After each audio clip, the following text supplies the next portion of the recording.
Tiež patríš do kategórií žien, ktoré síce milujú fashion hacky, ale niekedy je to tak veľmi komplikované, že sa ti to nechce vôbec ani skúšať.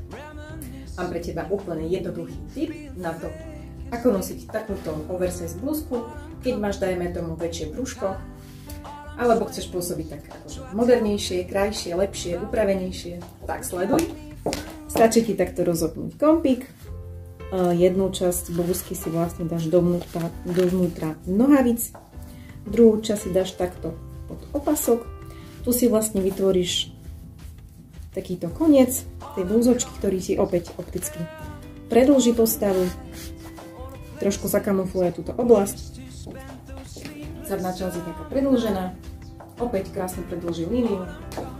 Jednoduché, podľa mňa veľmi efektné. Môžeš mi napísať, či si niečo podobné videla. Ak áno, či to vyskúšaš, každopádne sa nechaj inšpirovať.